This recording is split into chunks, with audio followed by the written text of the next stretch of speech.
ঘটনার দিন তিনি সন্ধ্যাবেলা দোকানে আসেন কিছু এলোমেলো দলিল পর্চাগুলো নিয়ে। তো তখন তিনি আমাকে বলেন সেগুলো আবেদন করে দিতে। আসলে যে সমস্ত কাগজ তিনি নিয়ে আসছেন আর তিনি নিজেও দাগ খতিয়ান জানেন না বা আমাকে বলতে পারেন নাই, প্রায় 2-3 ঘন্টা যাবৎ চেষ্টা করেও তারাই দাগ খতিয়ান মিলাইতে পারে নাই তাদের নিজেদের জমি। সেখানে তো আমার পারার কোনো প্রশ্ন আসে না।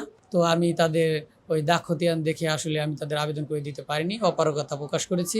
তখন তারা আমাকে আমার উপর রাগান্বিত হয়েছে, আমাকে হুমকি দিয়েছে, বলেছে যে তোকে করেই দিতে হবে, না করে দিলে তোর খবর আছে, তোর দোকান বন্ধ করে দেবো, তুই ব্যবসা করতে পারবি না, এটাই সেটা হুমকি দিয়ে তারা বাইরে চলে গেছে। বাইরে চলে গিয়ে আবার কি তাদের মানে 3জন লোক ছিল, তারা 3জন কি আলোচনা করেছে, আলোচনা করে আবার ভিতরে প্রবেশ করেছে।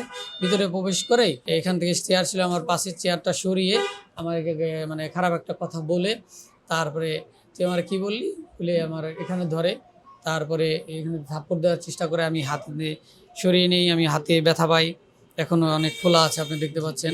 ওনাকে আমার দোকানের লোক, আরও একজন কাস্টমার, আরও একজন লোক তাকে ধরে একটু সরিয়ে নেয়। তাদের ওভারটেক করে, তাদের উপেক্ষা করে সে আবার এসে